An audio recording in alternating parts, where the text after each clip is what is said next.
नमस्कार साथियों, आप लोग देखना शुरू कर चुके हैं एसीपी तूफान की तूफानी न्यूज। साथियों, मैं आपका दोस्त आपका भाई सोनू सिंह शूद्र। आज हम आपकी मुलाकात करवाते हैं सिकोहाबाद में रहने वाले अंशुल जाटव जी से। अंशुल जाटव जी, बताइए कैसे हैं आप? बढ़िया हूँ एकदम। आपको भीम आर्मी जय भीम संगठन से अभी मैंने देखा पद नियुक्त किया गया है। मुझे भीम आर्मी जय भीम संगठन से जिला अध्यक्ष फिरोजाबाद की जो जिम्मेदारी दी गई है, मैं उसको बड़ी ही ईमानदारी एवं नेतृत्व कर्तव्यों के साथ निभाऊंगा और जनता की सेवा करूंगा। कोई भी समस्या होगी तो मौके पर पहुंचूंगा। मैंने देखा आप लंबे समय से बसपा पार्टी के लिए कार्य कर रहे हैं। बसपा पार्टी में जो भी होता है आप उसको तत्काल रूप से आवाज भी उठाते हैं। अगर मान के चलो कोई भी दुर्घटना कहीं भी हो जाती है या किसी के साथ अत्याचार शोषण हो रहा है, आप वहां भी जाते हैं, मौके पर पहुंचते हैं। तो क्या लगता है ये समाज किस दिशा में जा रहा है? समाज मैं अपनी नेता परम आदरणीय बहन कुमारी मायावती जी को मानता हूं और उनके ही नेतृत्व में पार्टी में कार्य करता हूं। जो भी उनका आदेश होता है उसको पूरा करता हूं और तन मन धन अपने सहयोग से ही जाता हूं, ना कि किसी से रुपए लेता। और जितना मुझसे होता है मदद करता हूं, किसी भी घटना पर मौके पर पहुंचता हूं, संज्ञान में लेता हूं। और आप देखते रहते हैं सोशल मीडिया के माध्यम से अपनी आवाज को उठाता हूं और बुलंद करता हूं। मैंने देखा आप वहां भी गए थे, आकाश जाटव की जब वहां मृत्यु हुई थी जेल के अंदर, वहां भी गए थे। वहां मैंने देखा काफी सारे अपने बहुजन युवाओं पर मुकदमा दर्ज कर दिया। क्या वो मुकदमे अभी तक वापस हुए?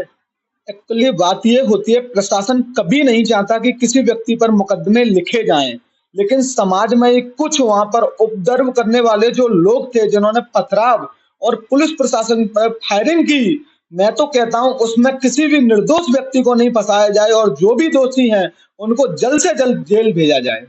क्या लगता है उसमें कोई अन्य समाज या अन्य जाति के भी घुस गए थे? ऐसा तो मैं नहीं कह सकता, ये बात तो जांच चली है शासन प्रशासन की, जो भी जांच की रिपोर्ट आई होगी और वीडियोग्राफी के आधार पर जो भी दोषी होगा वो जेल भेजा जाए और किसी भी निर्दोष व्यक्ति को ना फंसाया जाए। समाज आप देख रहे हैं दो भागों में बटा हुआ है। ये तो आप जानते ही हैं कि चंद्रशेखर भाई की एक अलग पार्टी है एएसपी और बहन कुमारी मायावती जी की बीएसपी। आधा समाज उस तरफ मुंह मोड़ चुका है, आधा समाज इस तरफ, आधे आधे समाज बटने। क्या लगता है इस तरीके से बहुजन समाज की राजनीति उस मुकाम को हासिल कर लेगी? मान्यवर काशीराम साहब ने नारा दिया था कि आप चाहे जितने धरने कर लो, चाहे जितने ज्ञापन दे लो, चाहे जितने जुलूस निकाल लो, लेकिन तुम्हारे ऊपर शोषण अत्याचार होता रहेगा जब तक सत्ता की चाबी तुम्हारे हाथ में नहीं होगी। बहुजन समाज के लोग अलग अलग गुटों में बटे रहेंगे, कभी देश का शासन नहीं कर पाएंगे, कभी सरकार नहीं बनेगी जब तक एक नहीं होंगे। बहुजन समाज ही नहीं, बाकी अन्य समाज के भी जो लोग हैं, सभी समाज को साथ लेकर चलना पड़ेगा, तभी सरकार बन सकती है। अकेले कभी सरकार नहीं बन सकती। चाहे तुम कितने भी धरने दे लो, ज्ञापन दे लो, तुम्हारा शोषण और अत्याचार होता रहेगा।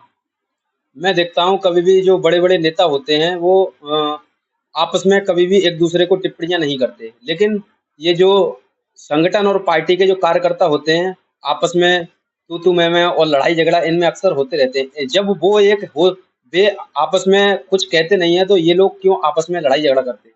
क्या इन कारण होता है? कार्यकर्ताओं की छोटी सोच होती है कि हम इनके साथ उनके साथ। मैं कहता हूं कभी भी किसी भी समाज के व्यक्ति से गलत ना बोलना, उल्टा सीधा ना बोलना, किसी से लड़ाई झगड़ा ना करें। अगर भविष्य में राजनीति करनी है तो लड़ाई झगड़े करने से आप लड़ाई करेंगे, सामने वाला भी लड़ाई करेगा, प्रशासन जाएंगे, दोनों पार्टियां जेल भेजी जाएंगी, मुकदमे लिखेंगे, फिर तुम्हें कोर्टों के चक्कर लगाने पड़ेंगे। तो कभी भी किसी भी समाज के साथ शोषण अत्याचार ना करें और कभी भी किसी से लड़ाई झगड़ा ना करें। लड़ाई झगड़ों से दूर रहे, वही बेहतर रहेगा। कहने का मतलब आपका ये है समाज में हर जाति का आदमी जुड़ना चाहिए है। और क्या लगता है ये जाटव समाज ऐसा कर पाएगा? जाटव समाज के साथ काफी समाज के लोग जुड़े हुए हैं और बहन जी का हमेशा से नारा रहा है सर्वजन सुखाय सर्वजन हिताय। और आप देखते रहते हैं बहन जी ने अभी एक स्टेटमेंट दिया था आरक्षण वर्गीकरण के समर्थन में, कि जो आरक्षण के वर्गीकरण के समर्थन में है वो हमारी पार्टी छोड़कर जा सकते हैं, उनका हमारी पार्टी में कोई जगह नहीं है। बहन जी बहुजनों पर आए दिन अत्याचार के खिलाफ खुलकर आवाज उठाती हैं और भाई आकाश आनंद जी आप देख सकते हैं हरियाणा में कितनी मेहनत और लगन के साथ लगे हुए हैं। कुछ बेहतर ही परिणाम देखने को मिलेंगे। आवाज तो चंद्रशेखर भाई भी उठाते हैं। आवाज भाई उठाते हैं। चंद्रशेखर भाई भी समाज के हैं, मैं उनको भी धन्यवाद देता चाहता हूँ। वो भी समाज की आवाज उठाते हैं, लेकिन मैं कभी भी किसी भी नेता पर टीका टिप्पणी नहीं करता। अगर ये दोनों एक हो जाएं तो प्लेटफॉर्म बहुत बढ़िया ना मिल मैं जाए। तो चाहता हूँ, बहुत खुशी की बात है, अच्छी बात है कि दोनों नेताओं को एक मंच पर आना चाहिए और एकता का परिचय देना चाहिए। अगर ये काम बहुजन मीडिया अपील करे जगह जगह जाकर और समाज के बीच जाकर कि दोनों नेताओं को एक मंच पे आना चाहिए, फिर भी ये आपस में मनमुटाव करते रहें, तो ऐसे कैसे चलेगा? बहुजन समाज इकट्ठा कैसे होगा? देखो, हम पार्टी के कार्यकर्ता हैं, पार्टी के लिए तन मन धन से मेहनत करते हैं। राष्ट्रीय स्तर के नेताओं के बारे में हम कुछ नहीं कह सकते, उनके विचार क्या है, उनके तालमेल क्या है, क्यों नहीं मैच खा रहे, इस बारे पर तो हम चर्चा नहीं कर सकते। लेकिन चर्चा तो करनी पड़ेगी, बात बहुजन समाज की है। आपने देखा होगा, बहन जी का पहले बीजेपी के साथ गठबंधन हुआ, वो टूटा। 2019 में समाजवादी पार्टी के साथ गठबंधन हुआ, वो उन्होंने तोड़ा। तो ये तो राष्ट्रीय स्तर के नेताओं को ही निर्णय लेते हैं, क्या सही है क्या गलत है। जब बहन जी उन दोनों पार्टियों से गठबंधन कर सकती हैं, तो चंद्रशेखर भाई से क्यों नहीं? मैं तो कहता हूँ, बिल्कुल सभी नेताओं को एक साथ मंच पर आना चाहिए। बहुजन समाज के चंद्रशेखर भाई ही नहीं, बहुत सारे नेता हैं, चिराग पासवान, बहुत सारे बहुजन समाज में ऐसे नेता हैं जिनको एक मंच पर आना चाहिए और एकता का परिचय देना चाहिए। अगर मान के चलो ये भविष्य में हो गया, दोनों नेता एक मंच पे आ गए, चंद्रशेखर भाई और मायावती जी, तो क्या परिणाम होंगे? दोनों नेताओं को एक साथ आने के बाद भी बहुजन समाज के अलावा भी अदर समाज को जोड़ना होगा, तभी सत्ता की चाबी हासिल हो सकती है। अकेले एक कास्ट या एक जाति से कभी सत्ता की चाबी हासिल नहीं होगी। लेकिन ये काम तो दोनों पार्टियां कर रही हैं, दोनों पार्टियां किसान समुदाय के लोगों को जोड़ रही हैं, किसान पार्टियों को जोड़ रही हैं। हरियाणा में आप देख रहे हैं चुनाव हो रहे हैं, उन्होंने भी किसान दल को जोड़ रखा है, चंद्रशेखर भाई ने भी किसान दल को जोड़ रखा है, बहन जी ने भी जोड़ रखा। जब ये दोनों दूसरी पार्टियों के साथ गठबंधन कर सकते हैं, तो ये दोनों आपस में भी तो कर सकते हैं। चंद्रशेखर भाई का भी जो गठबंधन जिस पार्टी से हुआ है, जेजेपी करके कोई पार्टी है, जननायक जनसत्ता पार्टी है, वो भाजपा की सहयोगी पार्टी रही है। उनके साथ उन्होंने गठबंधन किया है और मेरे संज्ञान में आया था कि किसी गांव में उनको काले झंडे भी दिखाए गए थे और उल्टे पर उन्हें वापस लौटना पड़ा था। तो इस तरह की चीजों पर भी ध्यान देना चाहिए। ये काले झंडे दिखाने वाले लोग कौन हैं? ये तो नहीं कह सकता मैं किस समुदाय के लोग हैं, ये तो क्षेत्र की जनता को पता होगी, वहां की जनता को पता होगी। नोकल के प्रत्याशी का विरोध होगा, इसलिए वहां काले झंडे दिखाए गए। आपको मौका मिले सिकोहाबाद के अंदर विधायक बनने का, आप क्या करोगे? मुझे तो एक्चुअली विधायक बनने का मौका मिलेगा, जब कभी भी भविष्य में राजनीति में चुनाव लड़ने का मौका मिलेगा, तो क्षेत्र की जनता की तन मन धन से सेवा करूंगा। क्या लगता है, और जो बीएसपी पार्टी के कार्यकर्ता हैं, वो समय पर नहीं पहुंचते हैं, टाइम पर नहीं पहुंचते, कहीं भी शोषण अत्याचार बहन बेटियों के साथ होता है, उनको क्या कहना चाहोगे?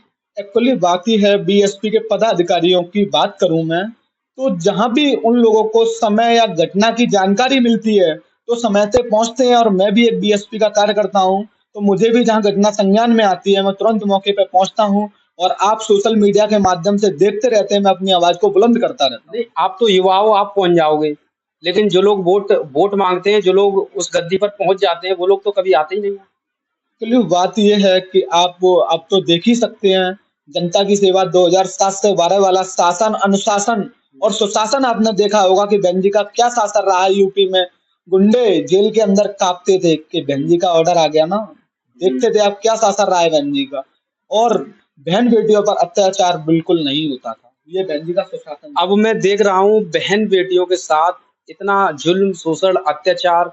बहन बेटी घर से निकलने में डरती हैं, बहन बेटियों के साथ उनकी टांग खिंचाई होती है, बहन बेटियों को आगे बढ़ने से लोग नफरत करते हैं, उनके टांग खींचते हैं, उनकी उनके ऊपर टिप्पणियां करते हैं। इस विषय में क्या कहना? सरकार, कोई भी सरकार हो, किसी भी पार्टी की सरकार हो, सरकार ने इतने कठोर और दंडनीय कानून बना रखे हैं, लेकिन जो लोगों की गंदी मानसिकता हो चुकी है, उस पर कैसे विचार किया जाए। लोग अपने ही घर में घटना को अंजाम देते हैं। लोगों की मानसिकता को कोई नहीं बदल सकता। सरकार ने बहुत ही कठोर कानून बना रखे हैं, लेकिन लोगों की मानसिकता पर कोई फर्क नहीं पड़ता। उनकी मानसिकता गंदी हो चुकी है, तो क्या कहना है उनके बारे में आपको पता ही है। मैं देख रहा हूँ फिरोजाबाद के अंदर व्हाट्सएप ग्रुपों पे अक्सर अलग अलग दलों के कार्यकर्ता जुड़े हैं और अलग अलग पार्टियों के भी, जब व्हाट्सएप ग्रुपों पे उन्हें जोड़ देते हैं, तो इतनी भद्दी भद्दी टिप्पणियां होती हैं और एक दूसरे की लोग टांग खिंचाई करते हैं, एक दूसरे को लोग बुरा बोला बोलते हैं। यहाँ इस विषय को आप कहाँ तक देखते हो? फिरोजाबाद के अंदर आए दिन जो घटनाएं हो रही हैं, व्हाट्सएप ग्रुपों की आप बात कर रहे हैं, उन लोगों के पास पूरे दिन कोई काम नहीं है। समाज के लोगों में जो काम कर रहे हैं उनकी टांग खींचना, उन पर तीखा टिप्पणी करना, लेकिन अपने अंदर की भावनाएं नहीं बताती कि हम क्या कर रहे हैं। उन्होंने कितने अदर समाज को जोड़ा है। जाटव जाटव करने से कभी सरकार नहीं बनती। अदर समाज का व्यक्ति तुमसे कैसे जुड़ेगा, ये चर्चा का विषय है। मिशन बाबा साहब का कैसे पूरा होगा? बाबा साहब का मिशन तो आप देख ही रहे हैं कि जब जब आरक्षण के ऊपर बात आती है तो बहुजन समाज सीना तान के खड़ा होता है और अपने आरक्षण को बचाने के लिए पूरा जी जान की बाजी लगा सकता है। आपने देखा था अभी 21 अगस्त भारत बंद को कितना बड़ा आंदोलन हुआ था। मैं तो बहुजन समाज के हर वर्ग से अपील करता हूँ कि कभी भी आरक्षण को मत मिटने देना, क्योंकि आरक्षण जिंदा है तो तुम जिंदा हो। वैसे बाबा साहब का मिशन क्या था? बाबा साहब का मिशन था समता मूलक समाज बनाना। जाति विशेष का उनका कोई उद्देश्य नहीं था। वो चाहते थे देश में समानता सबको मिले। लेकिन आप देख रहे हैं आज के समय में भी जाति के आधार पर कितना शोषण हो रहा है लोगों का। बिहार में आपने देखा 80 दलितों के घर जला दिए। बिहार सरकार को, ऐसी सरकार को तो राष्ट्रपति शासन लगा देना चाहिए उस देश में जिस राज्य में 80 दलितों के घर जलाए जा रहे हैं। ऐसे राज्य के मुख्यमंत्री को तुरंत ही इस्तीफा दे देना चाहिए और भारत सरकार को वहां राष्ट्रपति शासन लागू कर देना चाहिए। ये श्रेय किस पे जाता है जो 80 घर जले? सरकार को श्रेय जाता है, सरकार के ऊपर मुकदमा होना चाहिए। बिल्कुल बिल्कुल, इस चीज में सरकार दोषी है। नीतीश कुमार वहां के सीएम जो हैं वो दोषी हैं। सरकार को पूरा श्रेय जाता है। सरकार क्यों नहीं, वहां पर जिन लोगों ने घर जलाए हैं अभी तक उन लोगों पर क्यों कठोर कार्रवाई नहीं हो रही? इतना बड़ा घटना को अंजाम दिया जा रहा है, सरकार क्या सो रही है? जातिवादी शोषण ज्यादा बढ़ रहा है, कैसे रोका जाए इसे? जातिवादी शोषण, कुछ तो अपने समाज के ही लोगों में कमियां हैं जो उनके यहाँ गुलामी का काम करते हैं, फिर उनके साथ शोषण अत्याचार होता है तो वो चिल्लाते हैं। वो अपने काम पर निर्भर नहीं रहते, अपने पैरों पर खड़ा नहीं होना चाहते, दूसरे की गुलामी करने में मंजूर हैं और फिर उनके साथ शोषण अत्याचार होता है तो चिल्लाते हैं। बहन बेटियां सुरक्षित कैसे रहें? मैं तो उत्तर प्रदेश के मुख्यमंत्री माननीय योगी आदित्यनाथ जी का धन्यवाद करना चाहूंगा। उन्होंने इतने कठोर कानून बनाए हैं, लेकिन लोगों की मानसिकता इतनी गलती हो गई है, उस पर भी चर्चा का विषय है। और जो भी घटना संज्ञान में आती है, दोषी को बिल्कुल नहीं बख्शा जाए। कोई भी दोषी हो उसको जेल भेजा जाए। क्या लगता है योगी आदित्यनाथ जी की सरकार जो है, क्या वो सही काम नहीं कर रही है? सरकार सही काम कर रही है, लेकिन उसमें युवा वर्ग परेशान है। उन लोगों को रोजगार नहीं मिल पा रहा। सरकार को युवाओं की बेरोजगारी की तरफ ध्यान देना चाहिए, शिक्षा नीति पर ध्यान देना चाहिए। योगी आदित्यनाथ जी की जो सरकार मौजूदा में चल रही है, कहने का मतलब कार्यकारिणी आप देख रहे हैं, उनके कार्यकर्ताओं से मनमुटाव है या सरकार से मनमुटाव है? इसका आप लोगों का? उनकी सरकार जो है युवाओं को बेरोजगारी पर ध्यान नहीं दे रही है। यूपी पुलिस का पेपर लीक हुआ था, लेकिन सरकार ने दूसरी बार जो री एग्जाम कराया था पूरे ही पुख्ता तरीके से कराया था और भर्ती आंसर शीट भी आ गई है। भर्ती होने के आसार पूरे हैं। तो साथियों, आप लोगों ने सुना, ये हैं अंशुल जाटव जी, सिकोहाबाद के रहने वाले। अभी अभी नई नियुक्ति हुई है भीम आर्मी जय भीम संगठन में। और किस पद पर हुई है आपकी? जिला अध्यक्ष फिरोजाबाद से जिला अध्यक्ष के पद पर नियुक्ति हुई है। और आपने इनको सुना और काफी सारी समस्याएं थी बहन बेटियों को लेके, सरकार को लेके और कार्यकर्ताओं को लेके, बीएसपी के पार्टी के कार्यकर्ताओं, मिशन मूवमेंट को लेके सारी समस्याओं का हल इन्होंने बताया और सारी सवालों का जवाब दिया। तो धन्यवाद करता हूं मैं। अंशुल भाई, क्या कहना चाहोगे हमारे क्रिएटर को? मैं तो कहना चाहूंगा सोनू भाई के चैनल को ज्यादा से ज्यादा सब्सक्राइब करें, लाइक करें, सपोर्ट करें।